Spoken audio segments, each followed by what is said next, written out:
삼성전자 주주분들, 지난 한 달간의 삼성전자 흐름을 보면 정말 뜨겁습니다. 그런데 이상한 점이 하나 있죠. 삼성전자가 이렇게 강하게 올라왔는데 외국인이 아직 미친 듯이 달려든 장이라고 보기는 어렵다는 겁니다. 개인과 기관은 뜨겁게 반응합니다. 뉴스도 좋고 목표가도 계속 올라갑니다. HBM4E 기대감도 나옵니다. AI 반도체 사이클도 분명히 강합니다. 그런데 왜 외국인은 아직 삼성전자를 확신에 차서 쓸어 담지 않을까요? 외국인은 삼성전자를 국내 투자자처럼 보지 않습니다. 외국인은 삼성전자를 엔비디아, TSMC, SK하이닉스, 마이크론, 그리고 중국 메모리 업체들과 한꺼번에 놓고 봅니다. 그리고 지금 외국인이 고민하는 질문은 바로 이겁니다. 많은 분들이 삼성전자를 볼 때 가장 먼저 주가만 봅니다. 얼마나 올랐는지, 어디까지 갈 수 있는지, 목표가가 얼마까지 나왔는지. 하지만 외국인은 가격보다 먼저 구조를 봅니다. 삼성전자가 지금 올라온 이유가 단순 수급인지, 실적 재평가인지, AI 반도체 공급망 안에서 위치가 바뀐 건지 이걸 따집니다. 삼성전자는 분명히 강한 회사입니다. 드램, 낸드, 서버, SSD, HBM, 파운드리, 패키징까지 넓은 포트폴리오를 갖고 있습니다. 한국 증시에서는 대체 불가능한 종목입니다. 그런데 바로 그 넓은 포트폴리오 때문에 외국인은 더 까다롭게 봅니다. 하이닉스는 HBM이라는 이야기가 선명합니다. 엔비디아, AI 서버, 고마진 HBM. 이 연결이 굉장히 직관적입니다. 반면 삼성전자는 HBM에서도 성과를 보여줘야 하고, D램 가격도 지켜야 하고, 낸드 회복도 보여줘야 하고, 파운드리 부담도 줄여야 합니다. 이게 삼성전자의 장점이자 숙제입니다. 삼성전자 주주분들이 가장 기대하는 건 결국 HBM 반격입니다. 그동안 HBM 시장에서는 SK하이닉스가 훨씬 강한 프리미엄을 받았습니다. 하이닉스는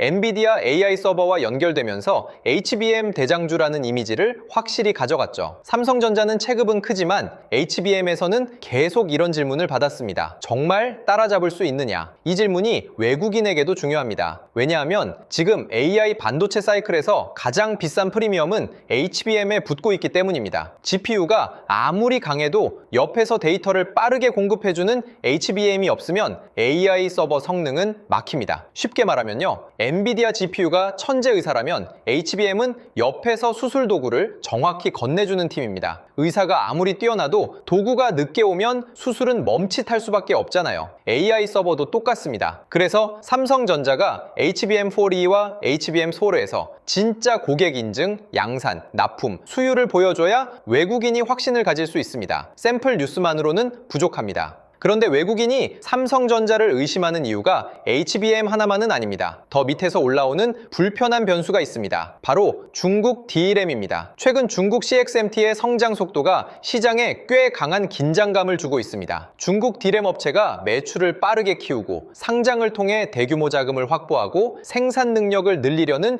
움직임이 나오고 있습니다. 물론 여기서 과장하면 안 됩니다. 중국이 당장 삼성전자와 하이닉스의 최첨단 HBM 시장을 바로 뺏는다는 뜻은 아닙니다. 기술 격차는 아직 있습니다. 하지만 문제는 다른 데 있습니다. 중국은 꼭 위에서 정면 승부만 하지 않습니다. 아래에서부터 흔듭니다. 범용 D램, 낸드, 저가 제품 시장에서 가격을 낮추고 점유율을 넓히고 그 돈과 국가 자본으로 다시 설비를 늘립니다. 이 구조가 무서운 겁니다. 삼성전자에게 D램은 여전히 이익의 몸통입니다. 중국이 밑에서 가격을 흔들면 삼성전자 전체 메모리 수익성에도 압박이 생길 수 있습니다. 삼성전자 주주분들이 HBM만 보면 놓치는 게 있습니다. HBM은 화려한 주인공입니다. 하지만 삼성전자의 실적을 두껍게 만드는 건 D램 전체와 낸드, 서버, SSD까지 포함한 메모리 체력입니다. AI 서버가 늘어나면 HBM이 필요합니다. 그런데 HBM만 필요한 게 아닙니다. 서버 전체에는 고용량 D램이 들어가고 데이터를 저장하려면 낸드와 SSD가 필요하고 데이터 센터가 커질수록 전력과 냉각, 패키징까지 같이 필요합니다. 그래서 삼성전자는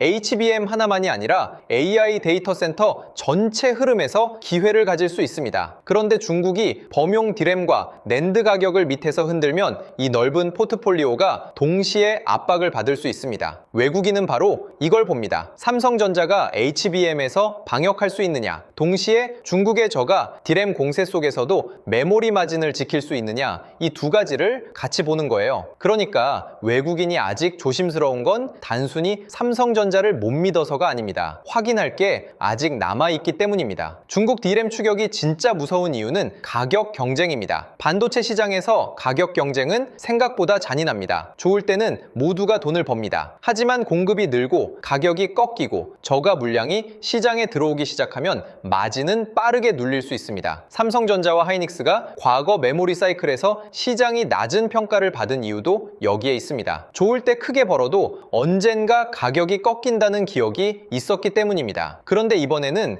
AI 데이터 센터라는 새로운 구조적 수요가 있습니다. 그래서 시장은 이번 메모리 사이클이 예전보다 길고 강할 수 있다고 봅니다. 하지만 중국이 아래에서 공급을 늘리면 외국인은 다시 고민합니다. 이번에도 결국 공급이 늘면서 가격이 흔들리는 건 아닐까? AI 수요가 강해도 범용 메모리 가격은 중국 때문에 압박받는 건 아닐까? 이 질문이 살아있으면 삼성전자가 급등해도 외국인은 한 번 더 계산할 수밖에 없습니다. 여기서 삼성전자가 해야 할 일은 분명합니다. 중국과 같은 가격 싸움에 말려들면 안 됩니다. 중국이 아래에서 가격으로 들어오면 삼성전자는 위에서 기술과 신뢰로 벌어야 합니다. HBM4E, HBM4, 서버 D램, 고성능 낸드, 기업용 SSD, 첨단 패키징, AI 데이터 센터용 메모리 솔루션, 이런 고부가 시장으로 더 빠르게 올라가야 합니다. 외국인이 삼성전자를 다시 강하게 사려면 이 그림이 보여야 합니다. 삼성전자가 단순히 범용 메모리 가격 상승에 기대는 회사가 아니라 AI 데이터 센터 시대에 필요한 고부가 메모리와 패키징을 실제로 공급하는 회사라는 확신이 필요합니다. 그리고 여기서 수율이 중요해집니다. 수율은 그냥 기술 용어가 아닙니다. 돈입니다. 같은 장비, 같은 시간, 같은 인력으로 정상 제품이 더 많이 나오면 마진이 좋아집니다. HBM은 특히 수율이 중요합니다. 수율이 안정돼야 고객이 믿고, 고객이 믿어야 장기 공급 계약이 가능하고, 그 계약이 있어야 외국인이 더 높은 프리미엄을 줄 수 있습니다. 이제 외국인 수급을 다시 봐야 합니다. 삼성전자가 급등했는데도 외국인이 아직 확신 있게 들어오지 않는다면 시장은 두 가지로 해석할 수 있습니다. 하나는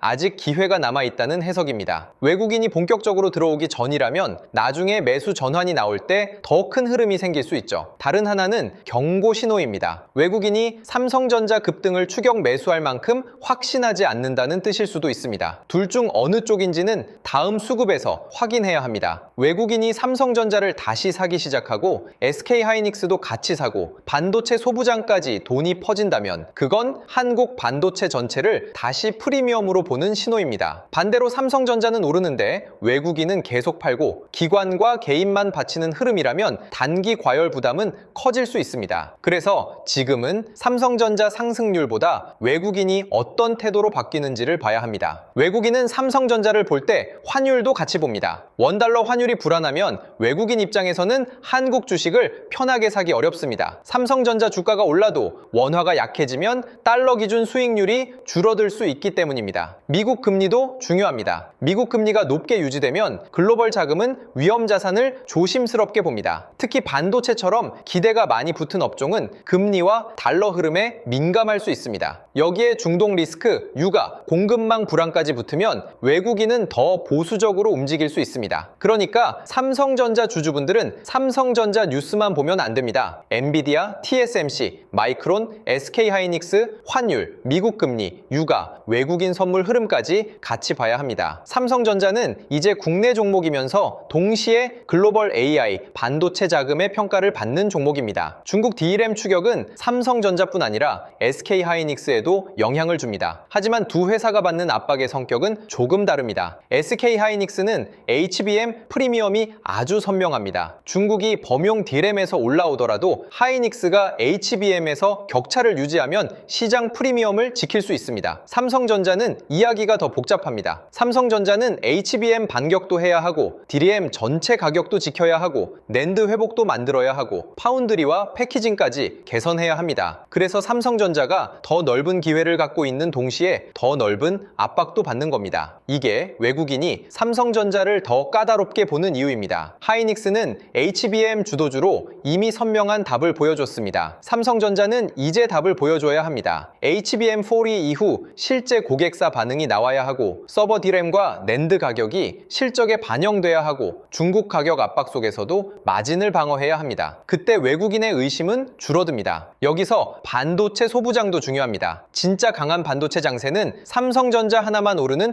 장이 아닙니다. 삼성전자와 SK하이닉스가 오르고 장비주, 소재주, 패키징, 테스트, 기판, 전력, 인프라까지 돈이 번지는 장입니다. HBM을 만들려면 후공정과 패키징 장비가 필요합니다. 서버 D램을 늘리려면 전공정 장비와 소재가 필요합니다. 낸드와 SSD 수요가 살아나면 저장 장치 밸류체인도 같이 움직입니다. 데이터 센터가 늘어나면 전력 장비, 변압기, 전선, 냉각 시스템까지 필요합니다. 외국인이 한국 반도체를 진짜로 좋게 보면 돈은 대장주에서 멈추지 않습니다. 밸류체인으로 퍼집니다. 그래서 삼성전자 급등이 진짜인지 보려면 주변 종목을 봐야 합니다. 삼성전자만 강하면 수급일 수 있고 소부장까지 같이 강하면 사이클일 수 있습니다. 그럼 삼성전자 주주분들은 지금 어떤 식으로 봐야 할까요? 먼저 외국인 수급입니다. 외국인이 삼성전자를 다시 사기 시작하는지 봐야 합니다. 두 번째는 SK하이닉스입니다. 하이닉스가 같이 강해야 한국 AI 메모리 프리미엄이 유지된다고 볼 수 있습니다. 세 번째는 D램 가격입니다. 중국 추격에도 D램 가격이 강하게 유지되는지 봐야 합니다. 네 번째는 낸드 가격입니다. 중국 YMTC 같은 업체가 낸드 쪽에서 가격을 흔들면 삼성전자 낸드 회복은 늦어질 수 있습니다. 다섯 번째는 HBM4E 후속 뉴스입니다. 샘플이 아니라 고객 인증, 양산, 공급 물량이 중요합니다. 여섯 번째는 소부장 확산입니다. 돈이 장비와 패키징, 소재, 전력, 인프라로 번지는지 봐야 합니다. 일곱 번째는 환율과 금리입니다. 외국인이 편하게 한국 주식을 살 수 있는 환경인지 확인해야 합니다. 이 조건들이 맞아야 삼성전자의 급등은 단순 이벤트가 아니라 재평가의 시작이 될 수 있습니다. 반대로 조심해야 할 신호도 있습니다. 외국인이 계속 파는 흐름, 삼성전자만 오르고 하이닉스와 소부장이 따라오지 못하는 흐름, D램 가격 상승이 멈추는 흐름, 중국 CXMT와